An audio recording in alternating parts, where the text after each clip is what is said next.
Hello, my name is Hannah Keim. I am a master's student at McGill University. I'm currently teaching in Alberta, hence why I'm online. But today I'm going to be talking about my research, which is empowering plurilingual practices in French as a second language teacher education. So just before I jump into it, I would just like to acknowledge that I'm on Treaty 6 territory, which is a traditional meeting grounds, gathering place, and traveling route to the Cree, Saulteaux, Blackfoot, Métis, Dene, and Nakota Sioux. I acknowledge all the many First Nation, Métis, and Inuit whose footsteps have marked these lands for centuries. So for my outline, I'll be talking about my positionality as both a researcher and a teacher. I'll be giving a very brief look into the Canadian context, as well as a general literature review. And then I'll talk about the data collection, some results, and then hopefully we'll have some time for some questions. And we'll go from there. So to center myself in the research, my name again is Hannah Keim. I was born here in Canada. My first language is English, but I've grew up in French immersion and I've always been interested in learning and teaching French. And I've taught both in Alberta and Quebec, so I've seen quite a bit of the differences between the two systems. And what I've noticed a lot, especially within the Canadian context, is the differences in bilingualism, especially moving from the more western part of Canada towards the east. So just here's some basic overview of the Canadian language statistics. So in 2021, nearly 1 in 5 people in Canada could have a conversation in English and French. And even though this looks really good, and I mean, considering 1 in 5 is pretty high margin, unfortunately, it's remained stable since 2001, even though many more schools have implemented FSL or French as a second language programs in Canada. And actually, outside of Quebec, as you can see, most provinces have either remained stable, so no change either way in terms of bilingualism rates. But as you can see, many provinces have actually gone down quite a bit.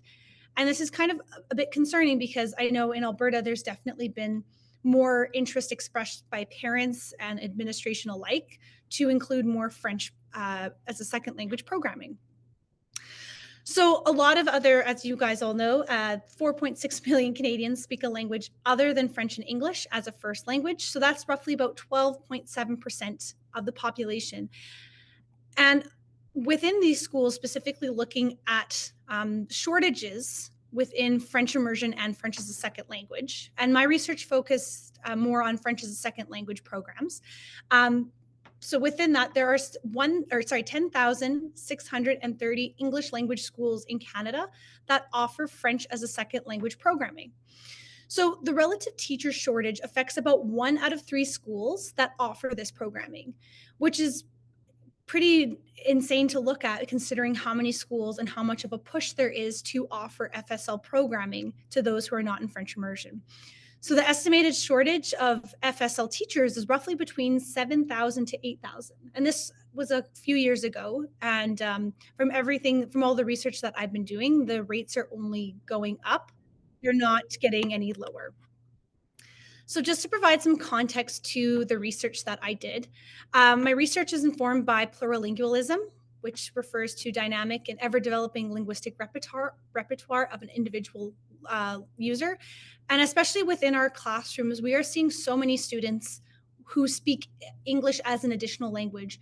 If I look, even as a teacher, like if I look on my attendance, those students who speak English as an additional language, they get coded within a certain mark.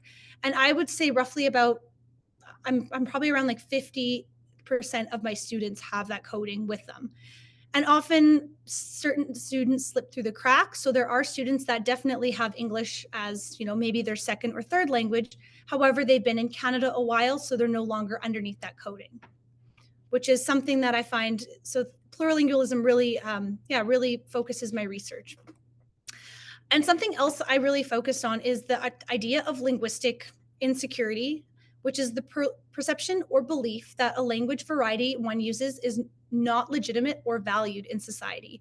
So this is often those who speak with accents, especially in Alberta, with certain variations of French seen as less legitimate because they are not French from France, or the typical, the accent you hear if you listen to Radio Canada. It's a lot of different tones there. So something that, again, I've mentioned earlier is that there is an increasing demand for French education. There's been an increase of nearly 20% in just 4 years for French immersion programs across Canada, even though the student body number has remained relatively the same.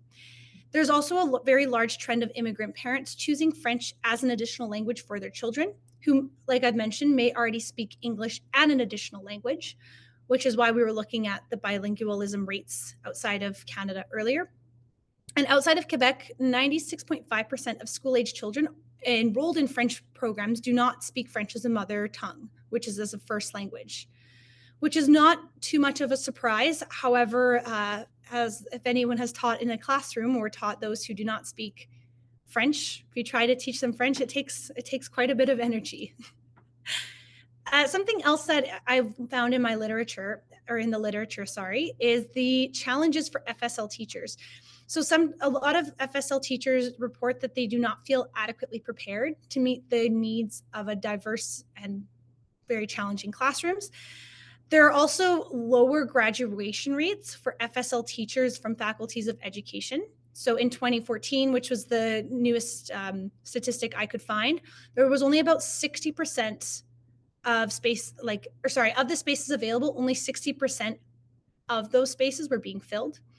And some provinces do address this with hiring FSL teachers out of province. So a lot of time Quebecois teachers will move out west to teach FSL or French immersion. However, then because of this movement out west, there's often quite a few teachers missing from eastern provinces like Ontario and Quebec. And something else I really noticed, both in the literature and in my research that I conducted, is the linguistic insecurity within FSL teachers. So many FSL teachers who do not speak French as a first language, they often feel that they are not entitled to claim a bilingual identity, which is to say that they don't feel that their language use is legitimate because they feel that, I don't sound like a Quebecois person, or maybe I do not sound like a Francophone person. I have maybe a Canadian accent when I speak or a different accent. Thus, I feel that my language is not legitimized. And as well, there is no standard measure for French proficiency in universities across Canada. Actually, in one of my job interviews for teaching FSL, the principal, who did not speak French, simply asked me, "Oh, do you speak French, right?" And I said, "Yes, I do." She said, "Great," and moved on to the next question. So often it's very difficult to prove the legitimacy of your French when you're not even asked questions in French. And the last point is how teachers model their linguistic identity is essential for creating positive and equitable learning experiences for their students. So I'm going to talk a little bit about the data collection. I'll try to be really quick with this. So my main aim was to investigate how plurilingualism can empower FSL teachers who do not speak French as a first language. And my two research questions were as followed. To what extent does plurilingualism empower FSL teachers who do not speak French as a first language to see themselves as plurilingual users? And then what are teachers' perceptions of plurilingual practices in the development of French amongst their plurilingual students? So I conducted this research during the summer. I got 21 participants in total. And all of the 21 participants, there was an online survey, which was conducted on Lime Survey. They all answered it. And then I had 11 who participated in an optional online interview via Teams that was conducted after they had filled out the survey. So all of the participants teach in Canada and they all teach FSL or Francisation for a few teachers that were in Quebec. And the main goal was that they did not speak French as a first language. And all of them are currently teaching FSL. When I put out the call, I had said, "Oh, if you have taught it before," but thankfully at the time, all the participants who answered were teaching FSL or Francisation. So the provinces of British Columbia, Alberta, Saskatchewan, Ontario, and Quebec were represented by the participants. Unfortunately, no one from Manitoba or a lot of the eastern provinces came out, but that's okay. And for my data collection, like I mentioned earlier, there was a demographic questionnaire on Lime Survey, and then there was in-depth semi-structured interviews via Teams.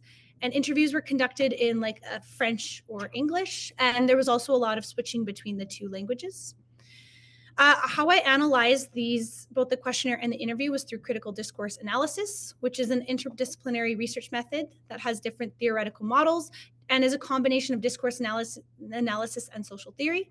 So I wanted to find the themes after I'd conducted the interviews, and the themes that I will focus on for the last few minutes here are linguistic security and linguistic insecurity. Although I did find many common themes between all the participants from across Canada, which was kind of unexpected, but a very cool experience.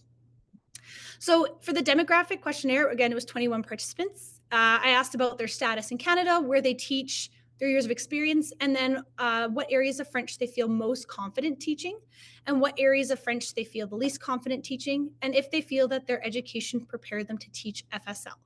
So those were all collected with 21. And then these are some of the questions from the semi-structured interviews, which were, what are your experiences teaching FSL? Do you view yourself as a plurilingual language user? Again, when you feel most secure, least secure in French. And it was, yeah, very, very insightful conversations. So here are some of the results. I'm currently using this in my master's thesis. So I've collected the results and I'm still adding them to the themes in terms of my data analysis. But here are some of the general results, which is that all participants have taught French for a minimum of 2 years. There were a couple of participants that had actually been teaching French for over 15 years, which was incredible to hear from. 10 reported that their first teaching contract was based on the fact that they spoke French. So French is a necessary language and a language skill to have in order to have a job and to teach in Canada.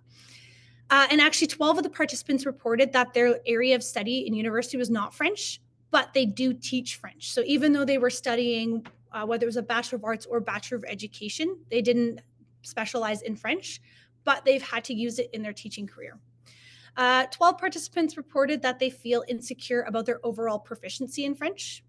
There was about 4 that spoke French outside of the classroom on a semi-regular basis. And there was also another 4 participants who said they do not view themselves as French speakers, but that they teach French. And all participants said they have at least 5 students that they know of that speak a language other than English in the classroom. I'll try to go through this really fast. So 10 participants said they feel most insecure in their French when they have to speak in front of their students. And then 14% said they feel the most secure in their French when they're teaching vocabulary with reading or writing competency. So that's working on paper, not necessarily speaking in front of the class. And then the same goes with grammar skills and writing. So generally, I noticed that, or talking in the interviews as well, most participants said that they feel more confident when they have a piece of paper or some sort of material in front of them. But when they're speaking in front of the class, they may double check their work. They may sometimes second guess their grammar knowledge or their pronunciation when they are speaking to their students. And again, most participants reported they feel somewhat unprepared to teach FSL. They feel that classrooms have changed a lot in the past couple of years, and that they often feel frustrated with the lack of support they receive in their French-speaking classrooms. And whether that's from the government or from their particular school district or their administration team, it was kind of all over the place with that. One unexpected theme that I found was a lot of participants mentioned that they often feel insecure with their pronunciation, specifically with like Quebecois words, if they're talking about like les idioms, like idioms, or other distinctly French words that require a different form of pronunciation. So very brief conclusion before the Q&A. So again, I'm still compiling all this data and working and writing it for my master's thesis. So my longer term outcomes that I would like to go or would like to have with this is I would like to create a website with resources available to participants and other educators slash researchers.